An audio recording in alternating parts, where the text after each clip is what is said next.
ये कहानी एक ऐसे स्नाइपर की है जिसके अंदर एक बहुत ही खास सलाहियत मौजूद थी। वो अपनी आंखों पर पट्टी बांधकर बहुत ही दूर तक निशाना लगा सकता था। असल में उसकी लाइफ पहले ऐसी नहीं थी। वो एक बहुत ही डिसेंट और शरीफ टीचर था। उसको लड़ाई झगड़ों और वेपन से बिल्कुल नहीं लगती थी। अब हमें फ्लैशबैक में यूक्रेन का एक छोटा सा गाँव दिखाया जाता है। गाँव के एक घर में एक कपल बहुत ही हंसी खुशी और बहुत ही सादी जिंदगी गुजार रहे थे। उस घर में रहने वाले हस्बैंड का नाम मिकोला और उसकी वाइफ का नाम नेस्टिया था। मिकोला एक स्कूल टीचर था जो कि गांव के बच्चों को ही मैथ्स की क्लासेस दिया करता था। सब लोग उसको बहुत ही पसंद करते थे सिवाय एक बच्चे के। वो एक रिच फैमिली से बिलोंग करता था और आए दिन मिकोला को काफी तंग किया करता था। अब क्योंकि मिकोला उस बच्चे के जैसा अमीर नहीं था, वो एक गरीब और सादा इंसान था, इसलिए वो बच्चा हमेशा उसकी लुक्स, उसकी ड्रेसिंग का मजाक उड़ाता था। वो मिकोला को प्रोवोक किया करता था ताकि वो उस पर हाथ उठाए और फाइनली वो उसकी कंप्लेन करके उसे स्कूल से निकलवा दे। लेकिन मिकोला भी एक बहुत ही ठंडे मिजाज का इंसान था।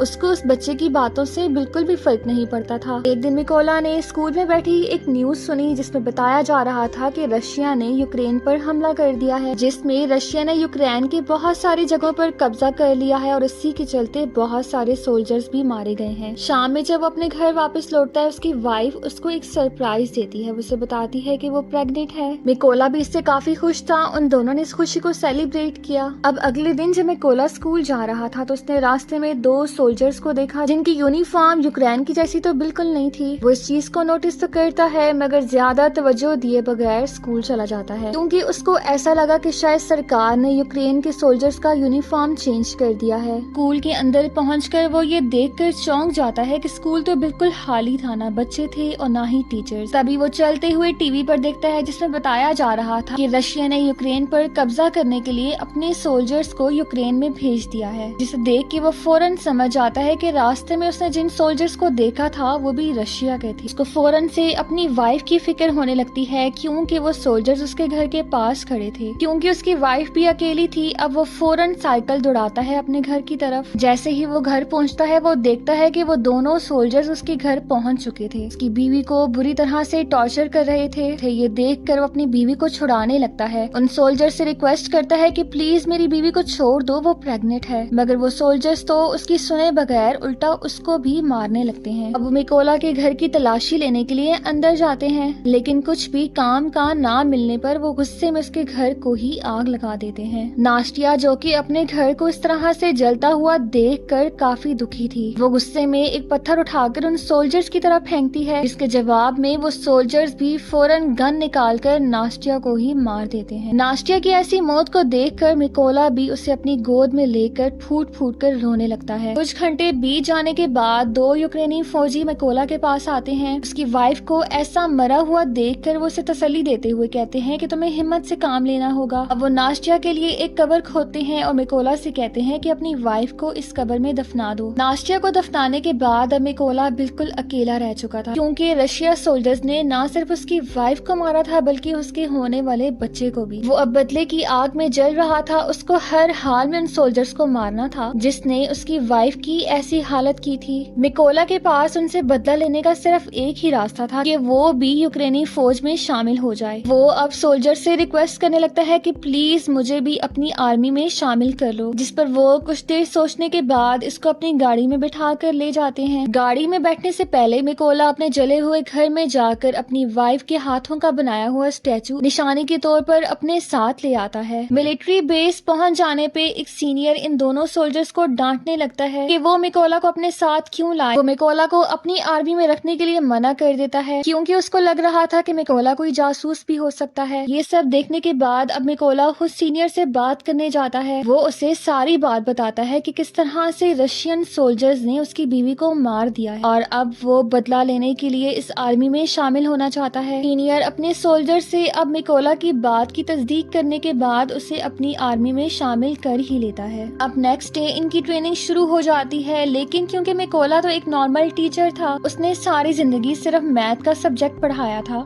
इसलिए उसको ट्रेनिंग में बहुत ज्यादा मुश्किल पेश आ रही थी और उसको वेपन्स के बारे में भी कोई जानकारी नहीं थी। जब बाकी सभी सोल्जर्स वेपन्स को असेंबल कर रहे होते हैं तो इसको तब भी बहुत ही मुश्किल पेश आती है। ये सारी खामियां देखने के बाद सीनियर को भी अब लगता है कि शायद मिकोला इस आर्मी में जाने के काबिल नहीं है, मगर मिकोला भी हार मानने को तैयार नहीं था। वो ट्रेनिंग पर पर फोकस करने लगता है। एक रात मिकोला अपने सीनियर से कहने लगता है कि वो उसको उसके नाम के बजाय कोड नेम रेवन से बुलाया करें। ये सुनकर सभी उसका मजाक उड़ाने लगते हैं। इस पर सीनियर उसका मजाक उड़ाते हुए कहता है कि कोड नेम मिलना इतना भी आसान नहीं। ये कोड नेम हासिल करने के लिए आपको अपने मुल्क के लिए कोई बहुत ही बड़ा कारनामा करना पड़ता है। मिकोला भी अपने सीनियर की बात सुनने के बाद अपनी ट्रेनिंग पर और भी ज्यादा फोकस करने लगता है। जब रात में सभी सोल्जर्स आराम कर रहे होते थे तो तब भी मिकोला वेपन्स को असेंबल करने की कोशिश में लगा रहता था। एक दिन उनका सीनियर सबको बताता है कि उनकी आर्मी में स्नाइपर्स की बहुत ही ज्यादा कमी है। रशियंस का मुकाबला करने के लिए हमें और भी स्नाइपर्स की जरूरत पड़ेगी। अब वो अपने सोल्जर से पूछता है कि तुम में से कौन कौन स्नाइपर बनना चाहता है। सुनने के बाद कुछ लोग खड़े होते हैं, उनमें मिकोला भी शामिल था। मिकोला को खड़ा देखकर सभी उसका मजाक भी उड़ाते हैं। उनका सीनियर मिकोला से कहने लगता है कि तुम अभी स्नाइपर बनने के काबिल नहीं हो क्योंकि तुम तो एक आम गन को भी असेंबल नहीं कर पाते। मगर इस पर मिकोला कहता है कि मैं अच्छा स्नाइपर बन सकता हूँ, मुझे इसको साबित करने के लिए एक मौका चाहिए। ये बात सुनने के बाद सीनियर मिकोला का एक टेस्ट लेता है। वो उससे कहता है कि ये लो एक गन, इसको तुम्हें 20 सेकंड्स के अंदर दोबारा से असेंबल करना है। मिकोला भी खुद को साबित करने के लिए अपनी आंखों पर पट्टी बांध लेता है और ये देखकर सभी लोग हैरान रह जाते हैं कि उसको ऐसा करने में सिर्फ 18 सेकंड्स लगे थे। सभी मिकोला की इस स्पीड को देखकर हैरान हो जाते हैं। जो लोग पहले उसका मजाक उड़ा रहे थे अब वो सब इसके लिए क्लैपिंग करने लगते हैं। सीनियर भी उसकी इस काबिलियत को मान जाता है और वो उसको स्नाइपर बनने की ट्रेनिंग में शामिल कर लेता है। ट्रेनिंग के दौरान मिकोला देखता है कि बाकी सभी सोल्जर्स को लेटेस्ट मॉडल की गन्स दी गई थी और इसको एक पुराने मॉडल की गन पकड़ा दी गई, जिस पर मिकोला अपने सीनियर से नई गन की डिमांड करता है। मगर इस पे सीनियर उससे कहता है कि अगर तुम्हें वो गन चाहिए तो तुम्हें अपने आप को साबित करना होगा। अब क्योंकि मिकोला के पास भी और कोई ऑप्शन नहीं था इसलिए वो उसी गन के साथ ट्रेनिंग में चला जाता है। ट्रेनिंग के दौरान सीनियर इनको बताता है कि चाहे कुछ भी हो जाए मगर स्नाइपर अपनी जगह से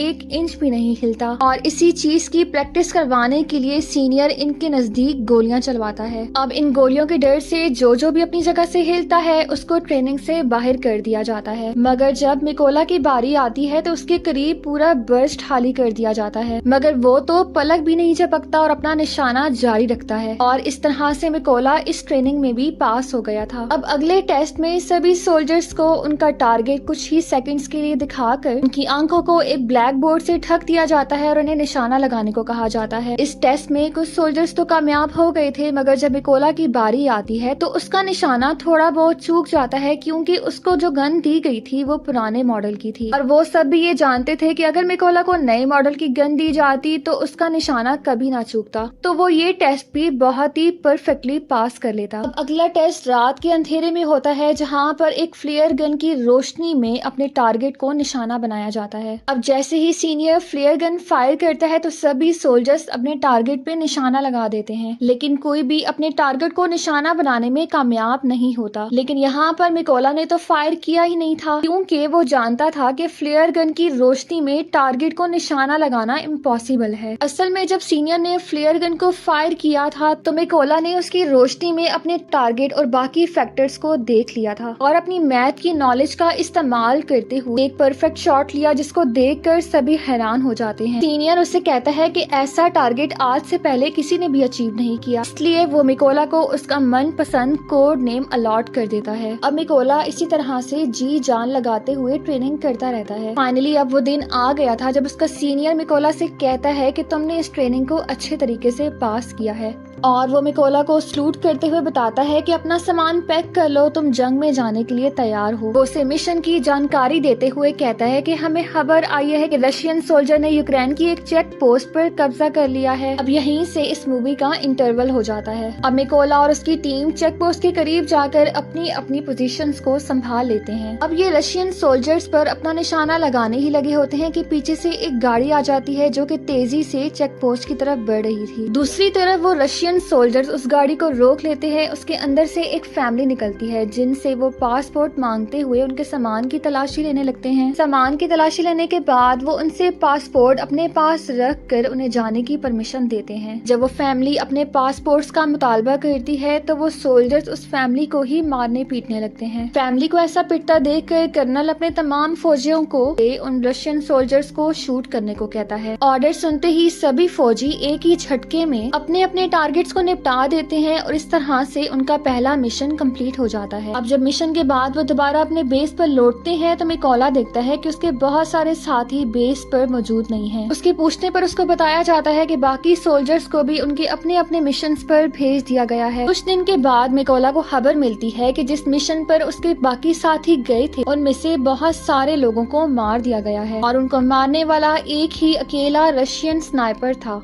जिसका नाम सीरी था और वो रशिया का सबसे खतरनाक स्नाइपर था। अब कुछ टाइम के बाद मिकोला फिर से अपने साथियों के साथ एक नए मिशन पर निकल जाता है। मिशन की साइट्स पर पहुंचकर उसने अपनी चारों तरफ माइंस बिछा ली और खुद एक पोजीशन संभाल कर बैठ गया। थोड़ी देर के बाद देखता है कि उसके सामने रशियन सोल्जर्स आ रहे थे और उन सोल्जर्स के साथ वो लड़का एवन भी था। एवन वही लड़का था जो मिकोला को क्लास में बहुत ज्यादा तंग किया करता था और उसने अब रशियन आर्मी ज्वाइन कर ली थी। अब कर्नल उनको शूट का ऑर्डर देता है मगर मिकोला यहाँ पर थोड़ा सा घबरा जाता है क्योंकि वो अपने स्टूडेंट को नहीं मारना चाहता था। मगर फिर भी उसने अपने जज्बात को साइड पर रख कर एक लैंड माइन को शूट कर दिया जिससे एक जोरदार धमाका होता है और इवन समेत सभी सोल्जर्स मारे जाते हैं। मिशन कंप्लीट हो जाने के बाद ये सभी वापस बेस में लौट जाते हैं। यहाँ कर्नल मिकोला पे गुस्सा होने लगता है कि जब मैंने तुम्हें ऑर्डर दिया तो तुमने फौरन शूट क्यों नहीं किया। मिकोला कर्नल को बताता है कि रशियन सोल्जर्स में उसका एक स्टूडेंट भी था जिसको वो नहीं मारना चाहता था मगर कर्नल उसको समझाते हुए कहता है कि वो इस वक्त तुम्हारा स्टूडेंट नहीं बल्कि सिर्फ और सिर्फ तुम्हारा दुश्मन था। उसकी मौत पर तुम्हें जरा भी दुख नहीं होना चाहिए। कर्नल मिकोला को बहुत ज्यादा पसंद करने लगा था। वो मैक्सिमम टाइम उसी के साथ स्पेंड किया करता था। कर्नल मिकोला से अपनी फैमिली की तस्वीर शेयर करते हुए उसे बताता है कि उसे अपनी फैमिली की बहुत याद आती है। उसकी फैमिली में 3 लोग हैं, 2 बेटियां और एक बीवी। दूसरी तरफ मिकोला भी उसको अपने होने वाले बच्चे और बीवी की स्टोरी सुनाता है और बताता है कि किस तरह से रशियंस ने उसकी बीवी को बेरहमी से मार दिया था। वो बीवी को फिर से याद करते हुए बहुत ज्यादा इमोशनल हो गया था जिस पर कर्नल उसे तसल्ली देते हुए सहारा देता है। अब नेक्स्ट डे वो एक नए मिशन पर रवाना होते हैं। ये मिशन इनके लिए बहुत ज्यादा इम्पोर्टेंट था क्योंकि इनको खबर मिली थी रशियंस का एक ग्रुप जिसमें आर्मी के बहुत सारे वेपन्स की मूवमेंट हो रही है और वो इसी रास्ते से गुजरेंगे। अब फौरन से कर्नल और मिकोला जाकर अपनी अपनी पोजीशंस को संभाल लेते हैं। अब मिकोला की अपने गन पर लगी हुई स्कोप से सामने 2 खड़े सोल्जर्स पर नजर पड़ती है। वो ये देखकर चौंक जाता है कि उन सोल्जर्स में से एक वही सोल्जर था जिसने इसकी बीवी को मारा था। वो सोल्जर इसके ठीक निशाने पर था। अब वो कर्नल से उसे शूट करने की परमिशन मांगता है लेकिन कर्नल उसे इजाजत नहीं देता। अब मिकोला खुद पर कंट्रोल नहीं कर पा रहा था क्योंकि उसके सामने उसका वही दुश्मन खड़ा था जिसकी वजह से उसने ये आर्मी ज्वाइन की थी। अब वो कर्नल से दोबारा से परमिशन मांगता है लेकिन कर्नल के इनकार करने के बावजूद भी वो शूट कर देता है। गोली सीधा जाकर उसके टारगेट को लगती है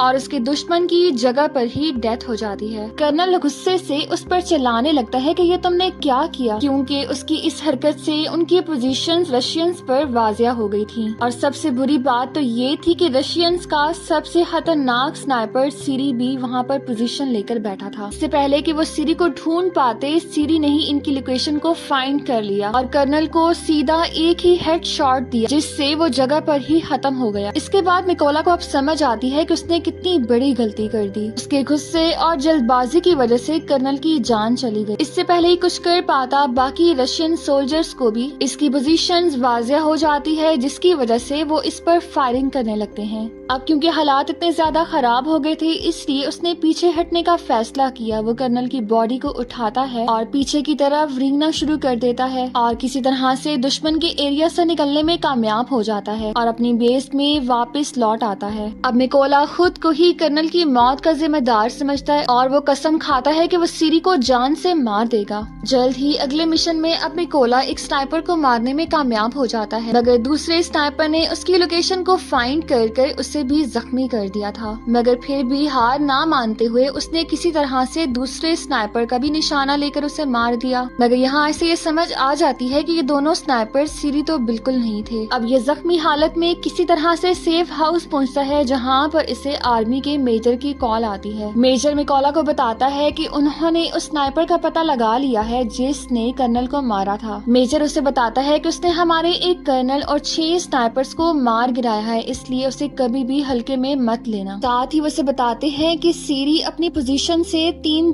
दिन तक नहीं हिलता, इसलिए तुम्हें बहुत ज्यादा एहतियात करनी होगी। मिकोला वापस बेस में आता है जहाँ पर इसे बाकी के सारे मिशन की जानकारी दी जाती है। यहाँ मेजर उसको बताता है कि हम 2 टीम्स में सीरी पर हमला करेंगे। एक टीम जो कि पीछे से हमला करेगी, जब उसका ध्यान पीछे वाली टीम पर होगा तो मिकोला बिल्डिंग में जाकर उसे मार देगा। अब सारी प्लानिंग समझने के बाद ये लोग अपने मिशन की तरफ निकल जाते हैं और अपनी अपनी पोजीशंस ले लेते हैं। मिकोला भी किसी तरह से बिल्डिंग में दाखिल होता है। सामने उसे 2 सोल्जर्स नजर आते हैं जो कि आपस में बातचीत कर रहे थे। मिकोला बिना वक्त गवाए उन दोनों को ही शूट कर देता है। अब वो आगे बढ़ते हुए अपनी टीम को सिग्नल देता है। सिग्नल मिलते ही बाकी के स्नाइपर्स ने भी वहाँ पर खड़े सोल्जर्स को मार गिराया था। उधर सीरी को भी महसूस होता है कि उसका कोई भी साथी उसे वायरलेस पर जवाब नहीं दे रहा। उसे लगता है कुछ तो गड़बड़ है, इसलिए वो चेक करने के लिए अपनी पोजीशन को बदलते हुए बिल्डिंग के ऊपर की तरफ चला जाता है। छत पर जाकर वो देखता है कि उसके एक सोल्जर ने पहले से पोजीशन ले ली है, लेकिन जब वो सोल्जर के पास जाकर चेक करता है तो वो मरा हुआ पड़ा था। ये देखकर उसको एकदम से घबराहट होने लगती है, क्योंकि वो समझ गया था कि यूक्रेनी फौजी ने उसे चारों तरफ से घेर लिया है। अब वो फौरन भागते हुए अपने गन की तरफ आता है और वो यूक्रेनी फौजियों को ढूंढने लगता है, मगर तभी वो ये देखकर चौंक जाता है कि उसके सामने टेबल पर लकड़ी का एक छोटा सा स्टैचू पड़ा था, जो कि उसके बाहर जाने पर मिकोला ने उस टेबल पर रखा था। वो स्टैचू उसकी वाइफ की निशानी थी। इससे पहले कि सीरी अभी कुछ सोच पाता, मिकोला ने सीधा छत से छलांग लगाई और सीधा उसके ऊपर आ गिरा और अपने चाकू से उसके ऊपर स्टैब कर करके उसे हिलने का मौका भी नहीं दिया और जगह पर ही खत्म कर दिया। इस सब शोर की आवाज से वहाँ पर मौजूद आखिरी स्नाइपर भी अलर्ट हो जाता है, लेकिन इससे पहले कि वो कुछ कर पाता, मिकोला ने ग्रेनेड फेंककर उसको भी खत्म कर दिया। तभी रशियंस की बैकअप टीम भी वहाँ पर पहुंच जाती है और वो वायरलेस से सीरी से कांटेक्ट करने लगते हैं। लेकिन दूसरी तरफ से कॉल तो मिकोला उठाता, जो कि उन्हें कहता है कि तुम सब भी मरने के लिए तैयार हो जाओ। इससे पहले कि वो कुछ समझ सके, कोला ने एक गाड़ी के ड्राइवर को ही शूट कर दिया। ड्राइवर के मरते ही सभी रशियन सोल्जर में हलचल मच जाती है और वो गाड़ी से बाहर निकल आते हैं,